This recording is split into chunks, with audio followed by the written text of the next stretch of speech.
Bapak Ibu peserta pelatihan yang masih setia mengikuti sesi terakhir malam ini, izinkan saya, Sunarsi, bertindak selaku moderator dalam kesempatan ini dan membantu jalannya diskusi. Diskusi kita malam ini temanya adalah tentang protokol isolasi mandiri COVID-19 akan nanti disampaikan oleh Ibu Yosi Skanda Mirza, MPD. Beliau adalah guru biologi di SMA 10 Bogor. Sebelum kita menyimak paparan dari Bu Yosi, izinkan juga saya sampaikan presenter akan menyampaikan materi ini kurang lebih akan berakhir di pukul 21.20 dan selanjutnya saya akan memberikan kesempatan kepada partisipan atau peserta untuk memberikan pertanyaan. Silakan munculkan di chat selama nanti presenter memaparkan materi, atau nanti setelah selesai presenter menyampaikan materi yang akan menyampaikan langsung pertanyaan, kami persilahkan. Untuk itu, untuk efektivitas waktu malam ini, agar tidak berlama-lama, saya berikan waktu sepenuhnya kepada Ibu Yosi untuk menyampaikan materinya. Mangga, silahkan Bu Yosi. Terima kasih Bu Iis. Bismillahirrahmanirrahim. Assalamualaikum warahmatullahi wabarakatuh. Yang saya hormati warahmatullahi wabarakatuh. Ibu Norma, Ibu Mega, instruktur VTC Jabar, Bapak-bapak, Ibu-ibu peserta VCT yang hadir di room ini. Terima kasih sudah meluangkan waktunya. Berikut ini saya akan berbagi sedikit apa yang pernah saya dengar dari beberapa diskusi dan apa yang pernah saya baca terkait dengan materi protokol isolasi mandiri dan tindakan selama wabah COVID-19. Kita mulai dengan nama, kita memakai rujukan dari WHO, virus yang kita kenal sekarang adalah diberi nama dengan SARS-CoV-2 atau Coronavirus Disease. COVID-19 dimunculkan sebagai nama penyakit yang disebabkan oleh virus tersebut. Kemudian berawal dari akhir Desember 2019 dengan meningkatnya kasus pneumonia yang kemudian berubah menjadi pandemi karena wabah ini sudah meliputi wilayah geografi yang luas. Namun sampai saat ini masih belum mampu dicari solusi efektif untuk pengendaliannya karena belum dipahami dengan baik karakter virus, karena karakter virus ini yang akan menentukan atau kunci pengendaliannya di masa yang akan datang. Maka di sini kita perlu untuk memahami apa yang harus kita lakukan untuk melindungi diri dari virus ini. Pandemi seperti kita sampaikan tadi karena wilayah sebarannya yang sudah sangat luas, konon katanya sudah mencapai 80 negara. Gejala-gejala awal sama seperti penyakit-penyakit yang merupakan gejala dari penyakit saluran pernafasan seperti demam, batuk, dan sesak nafas, tapi tentu ada perbedaan dan tidak persis sama seperti gejala-gejala penyakit saluran pernafasan lainnya yang sudah kita kenal. Nah, dalam istilah untuk orang-orang yang diduga atau penderitanya kita bisa kelompokkan di sini. Ada kita mengenal OTG, orang tanpa gejala, ODP, orang dalam pengawasan, dan pasien dalam pengawasan tentu dengan ciri-cirinya masing-masing.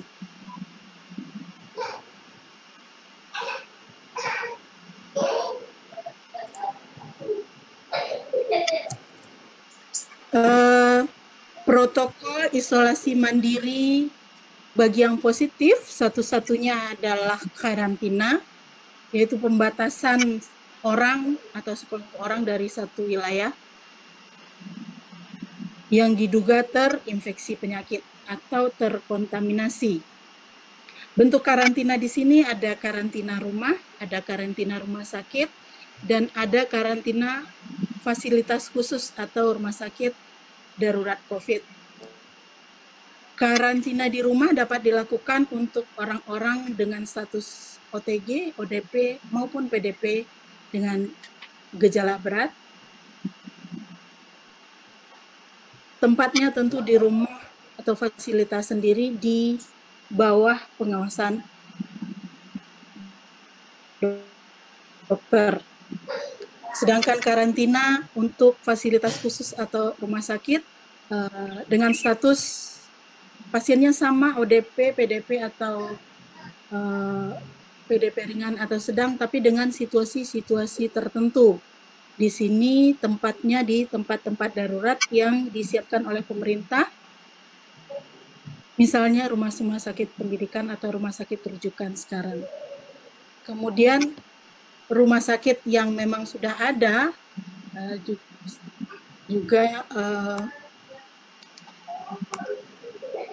melakukan karantina tentu dengan gejala dan pengawasan yang lebih berat.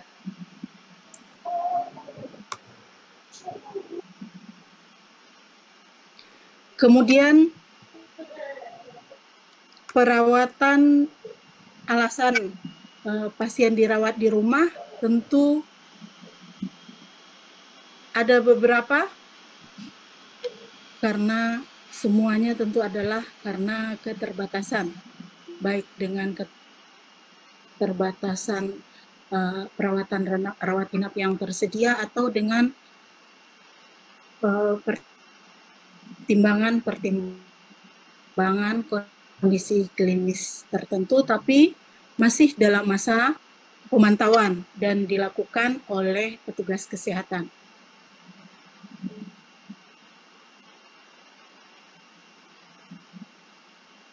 Kemudian isolasi mandiri di rumah juga dibantu dengan beberapa hal, yaitu misalnya menggunakan masker, mengkonsumsi makanan bergizi, atau upakan.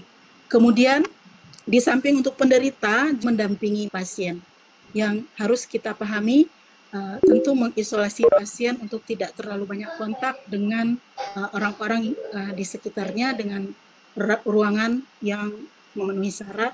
Kemudian orang yang memberikan perawatan juga mempunyai atau memenuhi standar-standar rumah sakit seperti maskernya dan lain-lain. Tetap prinsipnya, karena ini adalah virus, maka tetap dihindari kontak langsung dengan cairan tubuh. Itu diantara beberapa syarat dilakukannya isolasi mandiri di rumah untuk keluarganya. Kemudian logikanya kenapa kita melakukan cuci tangan, di sini kita memahami bahwa kita bayangkan virus itu adalah makhluk yang kalau orang biologi bilang dia belum sepenuhnya bisa memenuhi syarat-syarat sebagai makhluk hidup, karena dia tidak bisa hidup atau bereproduksi sendiri, tapi dia harus hidup di tubuh inangnya. Tapi dia bisa bertahan. Jadi bereproduksi berbeda dengan bertahan di lingkungan tertentu. Ini kalau kita pahami adalah dari segi strukturnya, dia mempunyai lapisan luar yang terdiri dari 2 lapis fosfolipid yang sangat kuat. Nah, ini yang harus kita larutkan dengan cairan-cairan yang apabila kita duga kita terkontaminasi dengan yang diduga ada virusnya sebelum, karena dia cukup bertahan lama, sebelum dia menginfeksi, dia harus kita hancurkan lapisannya ini. Itu logikanya. Kemudian beberapa hal lain yang harus kita pahami adalah kenapa kita harus menghindari jarak. Ada istilah physical distancing 1 sampai 1,5 meter. Itu tentu karena kita tahu bahwa virus ini memang hidup di saluran pernafasan. Kenapa dia hidup sangat kuat di saluran pernafasan? Karena dia punya satu protein yang bisa mencengkeram kuat, namanya protein S-nya, yang mencengkeram kuat ke lapisan pernafasan. Jadi dia akan terbang atau keluar pada saat ada cairan yang keluar dari tubuh penderita, yaitu misalnya batuk, bersin, dan lain-lain. Nah, ini yang kita hindari dengan terbangnya virus itu ke kita, langsung yang dihindari dengan physical distancing, dengan menjaga jarak tersebut. Karena itu tentu kita diharapkan tetap berada di rumah. Kemudian berperilaku higienis jika kita memang terpaksa harus keluar rumah. Nah, ini juga logikanya kenapa kita tidak berjabat tangan, karena mungkin dari tangan apabila mengenai 3 area kita, mulut, mata, atau hidung, kemungkinan itu akan bisa menginfeksi kita. Di samping kita harus memakai masker, tentunya kita harus memakai masker dengan masker yang memenuhi syarat makhluk hidup yang sekitar lebih kurang 100 nanometer itu tidak tembus atau tidak masuk apabila dia lewat di pori-pori itu. Karena kita tahu bahwa di awal penemuannya justru virus itu bahkan kita mengenalnya adalah karena dia susah dikenalinya karena dia lewat di kertas saring.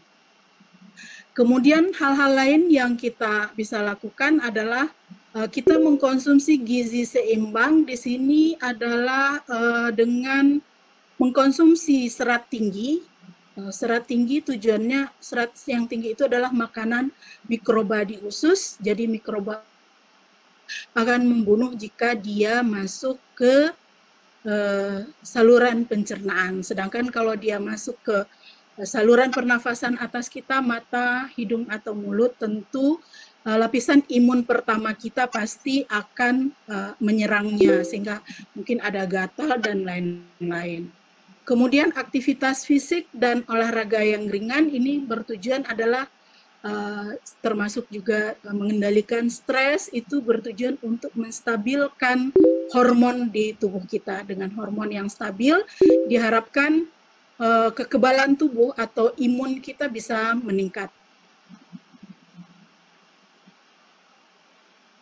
Tentu kemudian untuk orang-orang yang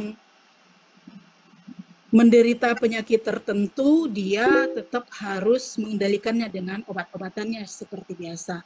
Nah, ada dua, kalau seandainya orang itu sudah menduga atau terduga ada ciri-ciri yang dialami sesuai dengan ciri-ciri penyakit COVID-19, ada 2 tesnya. Tapi di sini kita tahu bahwa tidak semua ciri-ciri itu akan terlihat. Konon katanya seharusnya kalau kondisi pandemi itu semua orang harus dilakukan tes, tapi kita hanya orang yang terduga dilakukan tes dengan segala keterbatasan. Yang pertama adalah rapid test. Ini sebenarnya tidak, saya mengikuti Vicon dengan beberapa hari yang lalu dengan dekan Fakultas Kedokteran Universitas sebelah Maret. Beliau mengatakan bahwa beliau tidak menganjurkan tes ini kalau untuk beliau secara pribadi, karena memang ini hanya mendeteksi antibodi yang perlawanan tubuh yang ditimbulkan apabila masuknya virus ke dalam tubuh. Antibodi imunoglobulin M dan G ini, sementara dia diprediksinya atau terbentuknya itu tidak bisa dipastikan. katanya kita isolasi 14 hari dengan ini tujuannya, tapi bahkan ada yang berminggu-minggu baru antibodi itu terbentuk. Yang lebih tepatnya kalau kita adalah tindak lanjut setelah tes yang tadi, kalau hasilnya memprediksi kemungkinan ada beberapa prediksinya, kita dilakukan dengan polymerase chain reaction ini baru bisa mendeteksi keberadaan virus itu di dalam tubuh. Baru kemudian ditindaklanjuti dengan fototoraks. Itu adalah tindakan-tindakan hal-hal yang dilakukan terhadap penderita di Indonesia.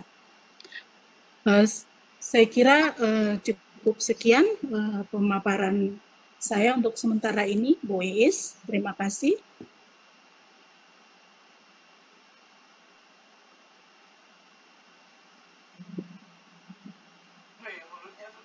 Ya, baik. Terima kasih Bu Yosi atas paparannya yang begitu banyak ilmu, begitu banyak informasi yang mungkin kita lewatkan ya Bu ya. Mangga Bapak Ibu partisipan, apabila ada yang ingin ditanyakan, kami buka sesi pertanyaan. Dipersilakan. Untuk protokolnya, terus kita dikatakan kan harus pakai masker dan lain sebagainya ya, tadi juga sudah menjelaskan yang tentang 5 langkah itu ya Bu ya. Ya, sudah seperti itu. Nah, untuk presenter sendiri apakah sudah menghimbau kepada para siswa juga saudara sendiri yang terdekat untuk protokol COVID-19 ini? Mungkin dari presenter itu akan tergugah yang lainnya juga untuk menghimbau dengan COVID-19 ini. Saya sih berdoa selalu besok tuh sudah pada mati tuh si COVID-19. Amin. Seperti biar kita tuh biar kita bisa COVID-19. Iya, makasih ya. Ya, jadi pertanyaannya Bu Yosi, apakah yang 5 langkah itu sudah menjadi istilahnya pakem ya, sudah pagu 5 kegiatan tadi. Kemudian yang kedua pertanyaannya adalah apakah Bu Yosi sendiri sudah ada upaya minimal dengan keluarga tentang 5 pencegahan tadi? Itu mungkin Bu Yosi pertanyaan. Ya, terima kasih Bu Iis. Pertama mengenai kebijakan. Latar belakangnya yang saya dapat itu seperti ini. Ya, pertama, tanpa ada kebijakan dari pemerintah, korban itu akan sangat besar. Dari data yang ada, saya pernah mengikuti Vikon dengan dokter, dari data beliau itu apabila tidak ada kebijakan dibandingkan dengan ada kebijakan itu bisa menurunkan lebih dari setengah korban. Itu data, sehingga tetap harus ada kebijakan untuk meminimalisir resiko. Kemudian apa guna atau apa tujuan lain dari kebijakan, misalnya seperti membatasi jalan atau gang-gang kecil seperti yang disampaikan Bu Tatu tadi. Kebijakan itu bertujuan untuk merubah kurva ledakan penderita COVID ini diduga akan berbentuk kurva, kejadiannya itu jadi naik kemudian akan turun. Nah, kebijakan ini bertujuan adalah untuk melandaikan kurva itu. Logikanya kenapa pemerintah harus mengambil kebijakan untuk melandaikan kurva itu adalah kalau seandainya ledakan itu seperti kurva naiknya tajam, maka seperti yang kita tahu Kota Bogor, Kabupaten Bogor menyiapkan jalur darurat dan lain-lain beberapa saat yang lalu, itu sangat menakutkan karena ketika korban berjatuhan sangat banyak pada waktu yang bersamaan. rumah sakit kita, tenaga medis kita pasti tidak akan siap untuk itu. Nah, ini latar belakang kenapa diambil kebijakan misalnya yang akan besok berlaku untuk Kota Bogor itu. Kebijakan itu harus diambil walaupun pasti akan ada efeknya, karena itu untuk menurunkan resiko. Yang pertama, resiko kematian korban bisa ditekan. Yang kedua adalah resiko ketika ledakan korban yang tidak tertangani. Itu yang saya pahami dari kebijakan. Kalau kita bilang apakah harus? Iya, harus. Tapi seberapa jauh pemerintah mampu, ya tentu tergantung seberapa besar dukungan kita terhadap program itu. Isolasi itu tetap harus dilakukan untuk meminimalisir risiko. Kemudian masalah melakukan himbauan, saya kalau ke siswa mungkin sudah ya Bu ya, kita ada pembelajaran. Kalau untuk biologi ya Pak Anwar ya, pembelajaran kita benar-benar terkait dengan struktur virusnya di kelas 10, kemudian dengan imunnya di kelas 11, di kelas 12, kelas 11 ya, akhir kelas 11, kemudian dengan vaksinnya di rekayasa genetika di kelas 12. Itu kita sudah sangat-sangat kalau untuk biologi. Tapi kalau untuk keluarga, saya lebih dihimbau mungkin. Karena mereka lebih memahami dari saya, demikian. Cuma kita tetap bekerja sama tentu saja untuk yang saya bilang tadi, saling mengingatkan apa yang harus kita lakukan, menjaga supaya kita tidak sampai tertular. Itu kira-kira Bu. Terima kasih Bu Yosi. Mudah-mudahan Bu Tatu puas dengan jawabannya Bu Tatu. Alhamdulillah. Puas sekali. Terima kasih Bu Tatu atas atensinya. Mungkin yang lain, Bapak Ibu. Bu Iis di chat tuh ada yang nanya Bu Iis. Oh iya. Ya. Belum terlihat di layar saya Pak. Ya. Izin bertanya. Ya, ada yang bertanya Bu Yosi. Ya. Adakah kriteria tertentu masker yang harus digunakan saat protokol mandiri? Ini pertanyaan dari Ibu Yuli ya Bu. Dari Bu Yuli Bu, mangga Bu Yosi. Pasti untuk masker yang dikeluarkan oleh kesehatan itu sudah memenuhi syarat ya menurut saya. Tapi kita ingat lagi, masker sekali pakai ya kita apa benar kita pakai sekali pakai gitu. Ketika fungsinya itu sudah tidak seperti di awal, apakah dia masih bisa menahan? Walaupun kan itu juga masker kalau memang kita berinteraksi dengan penderita dari jarak dekat. Jadi kalau mau yang terstandar ya pakai masker yang seperti medis itu dari rumah sakit, dan setahu saya itu sekali pakai. Kalau tidak berarti kita mencari masker lain yang kerapatannya tidak bisa ditembus yang 100 nanometer. Seberapa kecilnya, bahkan mikroskop elektron di dunia juga hanya di negara maju sana, dan itu juga baru bisa melihat strukturnya yang sesungguhnya. Belum lagi kita berpikir betapa cepatnya dia bermutasi. Nah, kalau saya pikir masker tetap harus dilakukan, tapi jaga jarak juga tetap harus untuk meminimalisir resiko tadi yang kita kenal dengan physical distancing. Demikian, Bu Yosi. Terima kasih Bu Yosi. Bu Yuli mudah-mudahan puas dengan jawaban Bu Yosi. Pak Agus, izin bertanya, mangga Pak Agus. Ya, terima kasih Bu atas kesempatannya. Yang ya, Ya, halo. Ya, Ya, Ya, halo. yang ingin Ya, saya lanjut Pak tanyakan, Agus. ya, terkait protokol kesehatan yang penyemprotan disinfektan yang seperti di Surabaya yang pakai kotak itu ya, Bu ya.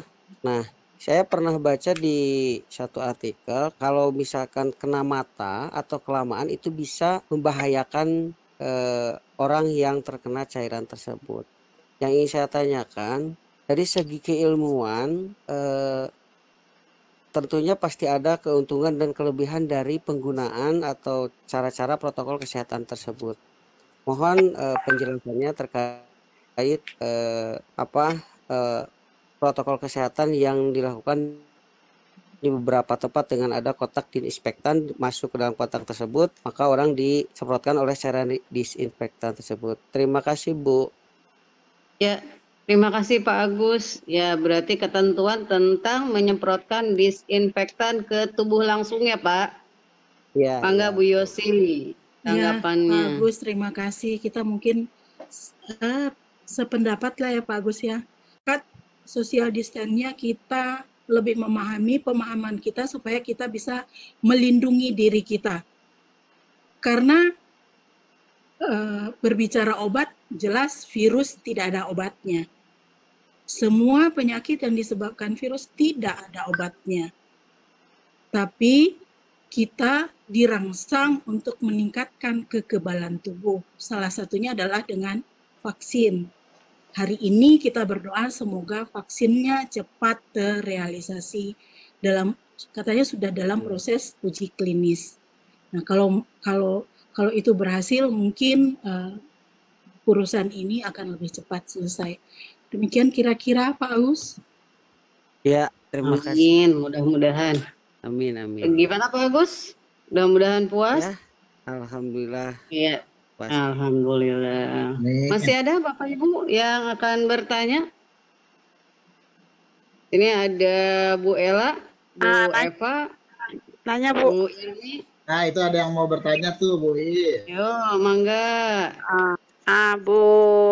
Bu Yosi saya nanya, Ya, itu isolasi protokol mandiri ya, protokol isolasi mandiri itu berlaku hanya kita tidak boleh bersekolah dan bekerja, atau juga berlaku di lingkungan rumah umpamanya seperti itu, karena di sekitaran saya anak-anak itu masih berkeliaran main layangan bareng-bareng, terus main ke tetangganya gitu, main bersama, orang tuanya yang ngebiarin gitu. Terus juga ada orang tuanya berjemur tiap pagi tapi anak-anaknya tetap bermain. Nah, itu protokol isolasi mandiri berlaku juga untuk masyarakat sekitar atau hanya untuk membatasi anak-anak tidak bersekolah, bertemu teman-temannya, dan untuk para pekerja tidak bertemu, berinteraksi secara langsung seperti itu. Makasih. Ya, makasih Bu Ela. Sepertinya Ya, kasus itu sama-sama. tidak hanya di Bu Ela. Di saya juga seperti itu. Anak-anak masih main gela asin, masih makan padangan. Jadi ya kasus yang sama lah. Bu Yosi, mangga ditanggapi. ya. Terima kasih Bu Ella. Mungkin itu tugas kita bersama ya. Tugas kita untuk, kalau saya jangan kita bilang kamu itu jangan main, tapi kenapa kamu tidak boleh main di luar? Mungkin itu yang harus kita tanamkan. Kejadiannya, kalau kamu main di luar, nanti ada virus masuk ke mulutmu. Kalau kamu tidak pakai masker, siapa tahu orang yang ketemu kita di luar itu, siapa tahu tidak semua bergejala. Siapa tahu dia penderita. Nah, kalau terjadi sampai sakit, yang jelas yang pertama semuanya repot. Nah, kita tanamkan begitu satu persatu, mungkin ke anak-anaknya atau ke keluarganya. Itu tugas kita bersama menurut saya, Bu Ella. Kita yang jelas isolasi berlaku untuk semuanya, berlaku. Kenapa sekolah tidak dibolehkan? Tentu karena tidak boleh interaksi orang. Nah, kalau di luar sekolah dia malah main-main dan interaksi. Nah, saya juga baca pernyataan dari eh,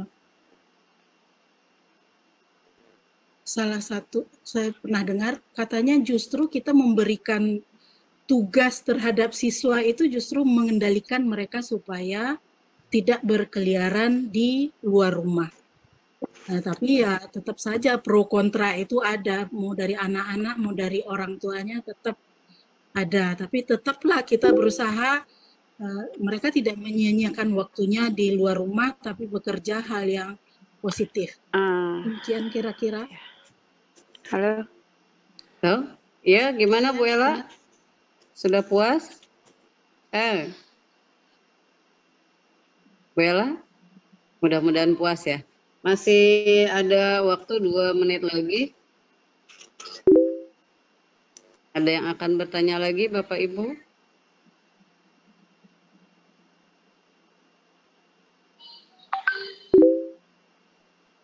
Ya, Cek, halo, saya Acem Saleh, Bu, mau nanya. Oh iya, mangga Pak Acem.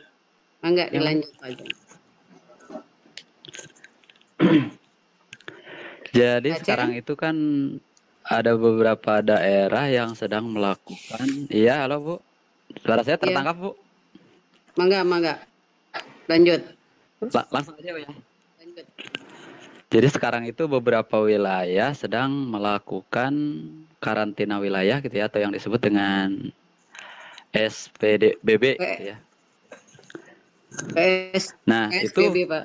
ya PSBB ya.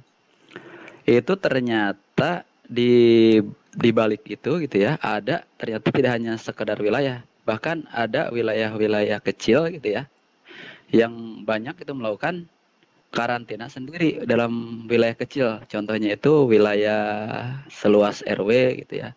Ada juga beberapa yang seluas RT, jadi mereka itu melakukan karantina seperti itu. Nah, pertanyaannya, apakah hal ini itu bisa dibenarkan gitu ya, baik secara hukum maupun secara pencegahan untuk penyebaran COVID-19 ini? Terima kasih, Bu.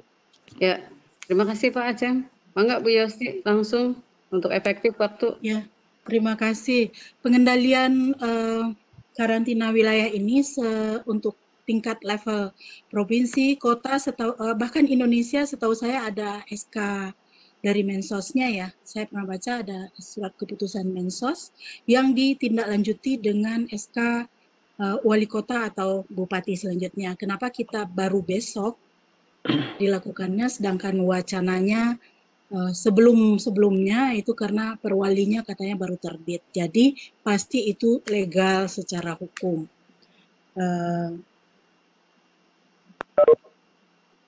Kalau boleh atau tidak ya tentu saja boleh, asalkan dilakukan dengan cara-cara yang beretika ya Pak ya, tidak terus kan tidak bisa melarang orang pergi ke suatu tempat. Nah, saya tahu daerah yang melakukan karantina itu, misalnya ada satu daerah yang saya pernah dengar ceritanya, mereka menyiapkan kok tempatnya. Jadi orang yang mau masuk ke wilayah dia yang datang dari luar itu disiapkan rumahnya dulu 14 hari itu di situ dulu kalau mau gitu. Nah, diisolasi di sana, tentu mereka sudah mempersiapkan. Tapi kalau tiba-tiba ngusir orang datang ke suatu daerah yang dia punya keluarga atau punya tujuan tertentu, jelas itu tidak bisa seperti itu. Jadi harus dipersiapkan, sama seperti pemerintah juga saya kira dengan perwalinya yang sudah terbit itu sudah mempersiapkan semuanya untuk itu.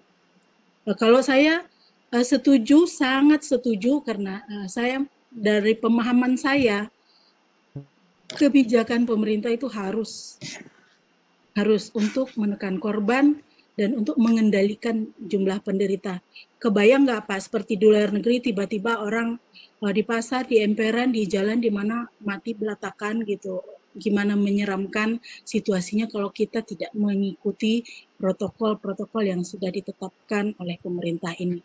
Tapi tentu saja kembali lagi semuanya dipersiapkan dengan baik. Kalau menteri menurunkan, diturunkan lagi oleh wali kota bupati itu kan pasti sudah ada perencanaan yang matang supaya efeknya pasti ada, tapi minimalkan efeknya. Begitu juga kalau daerah-daerah kecil mereka mau melakukan itu, kalau dia nutup jalan harus ada dong kualifikasi jalan yang ditutupnya itu mengganggu orang tidak, atau orang dialihkan kemana. Kalau orang nggak boleh masuk ke kampung itu, nah terus orang ditaruh di mana? Selama itu dia kasih makan nggak orang atau apa? Ya pasti mereka sudah mempertimbangkan itu. Yang saya dengar sih mereka sudah menyiapkan itu. Nah, kalau seperti itu kan tidak masalah ya Pak ya, untuk kebaikan semuanya. Demikian Pak Ajam, menurut pendapat saya dan apa-apa yang saya dengar. Ini sebenarnya hal sederhana. Kalau kita bisa memutus mata rantai, seharusnya kan bulan ini kita sudah selesai ya Pak ya. Dari prediksi awal harusnya bulan ini, akhir bulan ini kita sudah selesai.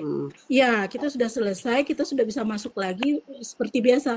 Tapi karena kita tidak bisa memutus mata rantai, maka kenyataannya semakin menakutkan dan korban semakin banyak. Nah, untuk memutus mata rantai ini pasti kita harus ikutlah berkorban. Banyak sedikitnya begitu, berpartisipasi sesuai dengan job kita, kondisi kita masing-masing. Ya minimal untuk keluarga kita diingatkan apa-apa yang standar tadi saya sampaikan di awal prosesnya. Jangan semaunya kita. Kalau memang tidak mengerti, kenapa sih harus pakai masker? Kenapa harus cuci tangan pakai hand sanitizer? Kenapa harus menjaga jarak? Kalau logikanya paham, saya kira semua orang tidak akan keberatan melakukan itu. Nah, sosialisasi inilah yang kita semua berperan di sini untuk melakukannya sesuai dengan pemahaman kita dan apa yang kita dengar. Kalau itu baik kita sampaikan kembali, kan tidak apa-apa ya Pak ya. Demikian, terima kasih. Ya, baik, terima kasih. Semoga semua Bapak Ibu yang bertanya pada malam ini mendapatkan banyak ilmu, mendapatkan banyak informasi dari Bu Yosi. Karena waktu sudah menunjukkan pukul 21:32, saya akhiri saja sesi ini. Sekali lagi terima kasih Bapak Ibu yang sudah berpartisipasi dalam sesi yang terakhir malam ini. Mudah-mudahan apa yang kami sampaikan bisa bermanfaat. Saya sampaikan dulu kesimpulan pada malam ini bahwa 5 langkah pencegahan itu bukan tidak ada alasan, pasti ada alasannya, termasuk diantaranya ada PSBB. PSBB ini dilakukan karena kita harus ada kebijakan untuk meminimalkan risiko. Kebijakan juga harus bisa menekan ledakan kurva. Kemudian upaya sudah banyak dilakukan, tinggal bagaimana kita menindaklanjutinya. Satu solusi yang paling tepat adalah menurut Bu Yosi bahwa yang berlaku sekarang adalah social distancing atau menjaga jarak. Itu mungkin simpulan yang saya bisa berikan dari sesi terakhir ini. Terima kasih. Acara saya kembalikan kepada host Pak Anwar, mangga disilakan. Ya, alhamdulillahirabbil alamin. Akhirnya acara pada sesi 8 ini telah berjalan dengan lancar. Terima kasih kepada Ibu Yosi sebagai narasumber, lalu juga Ibu Iis sebagai moderator, saya sendiri sebagai host, dan saya juga tidak lupa ya ingin berterima kasih kepada teman-teman di sini yang sudah bergabung. Ada Pak Agus Abdul Rohim, Pak Acem Saleh, Ibu Haja Nung Nuripah, Ibu Eva Mutia, Bapak Farhan, kemudian Ibu Iis Sunarsi, kemudian juga ada Ibu Ilmi, ada Bu Tatu, dan Ibu Yuli Rusdi. Juga kepada Ibu Nur Mahyun yang sudah dengan sabar membimbing kita. Terima kasih atas segala perhatian dan pengorbanan waktunya. Mudah-mudahan acara ini dan juga tugas yang diberikan ini menjadi bermanfaat untuk kita semua dan kita menikmatinya, sehingga tugas-tugas yang diberikan itu tidaklah menjadi beban, tapi menjadi kenikmatan tersendiri bagi kita yang melakukannya.